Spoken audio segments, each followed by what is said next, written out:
progreso podrá hacerse en la senda espiritual de la vida, en tanto no hayamos captado algo de la visión de lo que Dios es, de lo que nuestra relación con Dios es, y de lo que la actividad de Dios es en nuestra vida.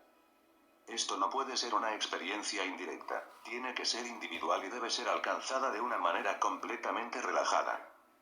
Debemos rehusarnos a aceptar cualquier forma de autoridad que no sea nuestra propia revelación interior.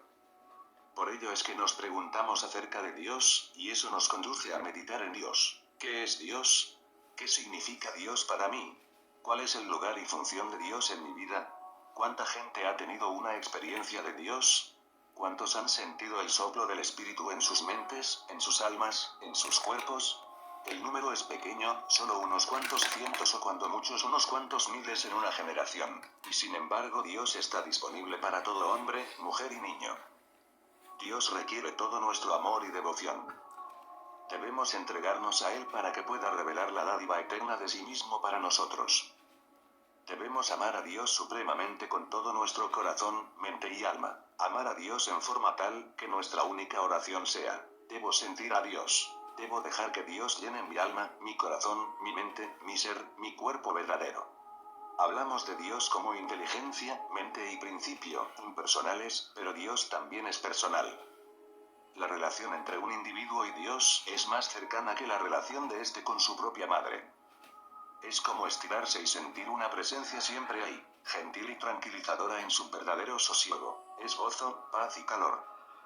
En el momento en que tenemos una experiencia de Dios, hallamos que esa gentileza está ahí, esa paz está ahí, ese calor está ahí, y con ello llega un amor hacia todo en este mundo, una sensación de compañía y un gozo de unos por otros. El concepto normal de Dios es el de un Dios separado y alejado de nosotros que tiene dentro de sí mismo todo el bien, pero que nos lo está negando.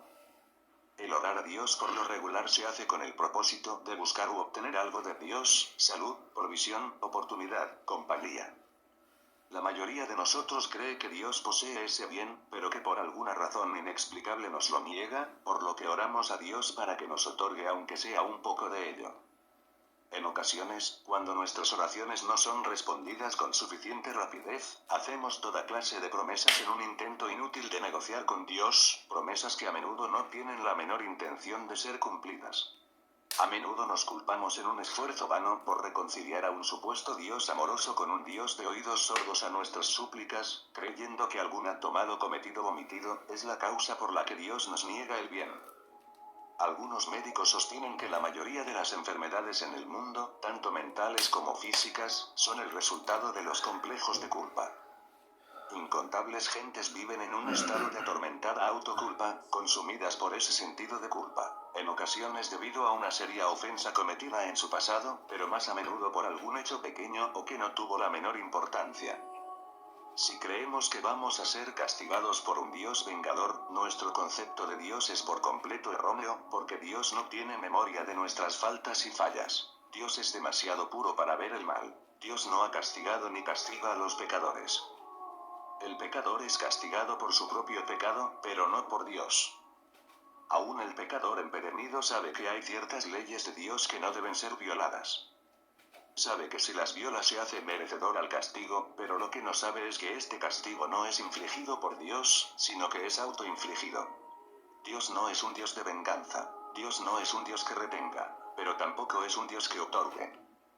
Dios es amor y Él no retiene ni castiga. No hay amor en retener ni hay amor en castigar.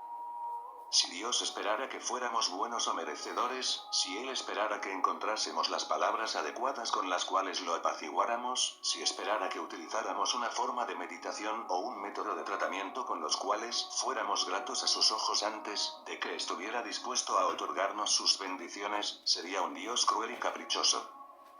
Dios jamás dará más de lo que ya está dándonos ahora. Dios siempre está siendo Dios. Dios está siendo vida. Dios está siendo amor, y Dios está expresando por siempre su vida y su amor. Santiago dice: pedís y no recibís, porque pedís mal. Cada vez que nos volvemos a Dios por algo esperando obtenerlo de Él, pedimos mal. Nadie tiene que decirle a Dios que haga verde el pasto o rojas las rosas. Nadie tiene que decirle a Dios cuándo hacer que brillen las estrellas o cuándo cambiar las mareas. Debiéramos entonces atrevernos a decirle a Dios que tenemos necesidad de algo, Dios es la inteligencia infinita de este universo. Si nuestro Dios sabe cómo producir las perlas en una ostra, o petróleo en la tierra, si nuestro Dios sabe cómo dirigir a las aves en su vuelo y cómo cubrir la tierra con su maravilla y gloria, ¿no será capaz esta misma inteligencia infinita de ser la influencia gobernante y guiadora en nuestra experiencia, sin necesidad alguna de que le demos consejos, información o sugerencias? La base de toda meditación y oración debe ser una comprensión de la naturaleza de Dios y de nuestra relación con Dios. Dios es vida eterna, inteligencia infinita, amor divino, pero yo y mi Padre uno somos. Y aquel que me ha visto al que me envió. Es Dios, el Padre, y Dios, el Hijo, eternamente uno. Cuando descansamos en tal comprensión, ello se hace cargo y actúa armoniosa, gozosa y abundantemente. Sin embargo, en el instante en que nos volvemos a Dios con algún sentido de obtener, desear o incluso esperar, impedimos la acción de Dios en nuestra experiencia porque estamos incluyendo nuestros conceptos y expectativas finitos, que interfieren con el flujo de Dios. Cuando nos rehusamos a aceptar algún concepto de lo que la voluntad de Dios debiera ser, cuando estamos ante la presencia divina puros de corazón, sin voluntad finita, sin deseos, esperanzas ni ambiciones personales, entonces es que vamos a Dios con manos limpias y con corazón puro, y podemos decir con convicción y confianza: hágase tu voluntad en la tierra como en el cielo. Yo soy tuyo, tú eres mío. Yo estoy en ti, y tú estás en mí. Hágase tu voluntad en mí. Demasiadas personas en el mundo dudan del amor de Dios. De lo contrario no pasarían tanto tiempo orando por la prodigalidad de Dios. Si realmente creyeran que Dios es la inteligencia y el amor divinos, ¿por qué sería necesario tratar de aconsejar o influenciar a Dios? Dios es. ¿Qué mayor oración hay que esas dos palabras? ¿Qué otra cosa podría conducirnos mejor al interior del reino de nuestro propio ser? La meditación satisfactoria surge de la convicción absoluta de que Dios es inteligencia y amor, que no hay otro poder aparte de Dios, y ningún poder opuesto a Dios. No hay nada que interfiera con la expresión del amor de Dios por sus hijos. Tu gracia es mi suficiencia en todo. Es el reconocimiento de la presencia, la sabiduría, el amor y el poder de Dios en nuestra experiencia. Observen lo que sucede cuando comenzamos a aceptar esta clase de Dios, sin desear algo fuera de nosotros mismos, sino simplemente estar en el ser, en silencio, para poder decir: Dios es. Dios es un estado de ser, un estado de inteligencia infinita y de amor siempre presente. La vida de Dios no puede ser ni alargada ni acortada. La vida de Dios no puede envejecer ni puede cambiar. Dios es un estado de ser eterno, inmortal e infinito. Dios es luz, y en él no hay obscuridad alguna. Y Dios es capaz de hacer que toda gracia abunde en vosotros, para que teniendo siempre toda suficiencia en todo, podáis abundar en toda buena obra. Esa debiera ser nuestra actitud al entrar en meditación. El reconocimiento de la gracia divina es meditación. Es un reconocimiento de la naturaleza de Dios y de nuestra relación con Dios. Esa relación es unicidad.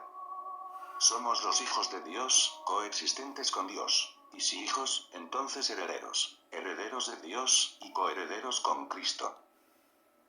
Nuestro Padre Celestial conoce nuestras necesidades, pero en ocasiones oramos como si fuésemos pobres criaturas insignificantes, que debieran postrarse ante algún ser deífico, grande y terrible, que tiene nuestro destino en sus manos, no siendo muy tierno en ello. En otras ocasiones definimos la forma en la cual nuestras necesidades debieran ser satisfechas, creyendo que podemos influir en Dios para que actúe de acuerdo a nuestros deseos. Lo que debemos hacer es reconocer a Dios, reconocer la omnisciencia de la sabiduría infinita, el amoroso amor que todo lo abarca, el poder total de aquello que no conoce otro poder, de su propia naturaleza ser infinitos, pero no pidamos que esto sea trasladado hacia formas humanas. Dejemos que nuestra meditación sea el reconocimiento de Dios mismo, y encontremos que eso basta. Él es uno, un poder, una ley, una substancia, una causa. Esta enseñanza de unicidad es sin duda alguna la enseñanza espiritual más alta jamás dada al mundo. Todo el ministerio del Maestro, de Cristo Jesús, estuvo basado en la antigua enseñanza hebrea de la idea de Dios como uno. Escucha, oh Israel, el Señor nuestro Dios, el Señor uno es. De acuerdo a Génesis, en el principio creó Dios el mundo y todo lo que en él hay. Cualquier cosa que Dios no creara no fue creada, no fue hecha. A la luz de esta verdad hay solo una substancia, y debido a que hay solo una substancia, no hay substancia que pueda ser destruida, sanada o mejorada. Hay una sola ley y por consiguiente no podemos usar la ley de Dios para destruir otra ley o sus efectos. Cuando entendamos a Dios como vida, sabremos que hay una sola vida, y jamás tendremos una vida que salvar, una vida que sanar o una vida que redimir. Hay solo una vida. Ahora que sabemos todo esto de Dios, miremoslo como puntos de referencia en el camino que hemos estado recorriendo, pero puntos de referencia que hemos recorrido desde tiempo atrás, y olvidémoslos por completo. Nadie va a encontrar a Dios hasta que haya sido desnudado de todos los conceptos de Dios, hasta que haya dejado atrás todos los sinónimos para Dios que haya escuchado, y se embarque hacia lo desconocido para descubrir al incognoscible. No hay algo así como un pensamiento acerca de Dios, o un concepto de Dios que sea correcto, puesto que un concepto siempre permanecerá como concepto. Entonces, ¿cómo vamos a llegar a la comprensión de lo que Dios es? Luego que nos hayamos establecido bien en la letra de la verdad, llegará un momento en el cual deberemos estar dispuestos a admitir que todo nuestro conocimiento acerca de Dios ha sido en el reino del intelecto, y que nada que conozcamos con la mente es absolutamente cierto. Nada que podamos pensar acerca de Dios es verdad. Nada que podamos leer en un libro sobre Dios es verdad, porque éstas representan simples opiniones humanas limitadas acerca de Dios.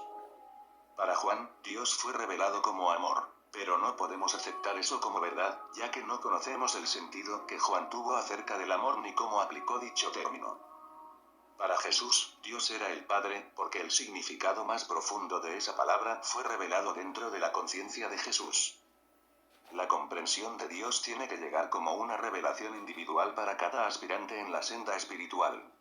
Durante los años de mi propio despliegue fue necesario que yo renunciara, uno por uno, a esos sinónimos comúnmente aceptados para Dios, puesto que no era posible que yo supiera lo que quisieron decir con su uso, aquellos a quienes les fueron revelados. Cuando cada concepto fue ignorado, me quedé con el término lo invisible infinito. ¿Por qué lo invisible infinito? Porque lo invisible infinito no significaba algo que yo pudiera entender. Ni ustedes ni yo podemos captar lo infinito, ni ustedes ni yo podemos ver lo invisible. Lo invisible infinito es un término que denota algo que no puede ser comprendido por la mente finita. Sin embargo, esto no quiere decir que lo invisible infinito sea el término correcto para Dios. Es correcto para mí, porque me proporciona un término que mi mente no puede abarcar. Eso me satisface. Si yo pudiera captar el significado de lo invisible infinito, sería dentro del ámbito de la comprensión humana, y no quiero esa clase de Dios. Dios no puede ser conocido con la mente humana, pero si escuchamos y estamos en silencio, en ese silencio Dios se revelará a sí mismo. Justo donde estamos se encuentra a Dios. ¿A dónde huiré de tu presencia? Si hiciere mi lecho en el infierno, contemplaría que tú estás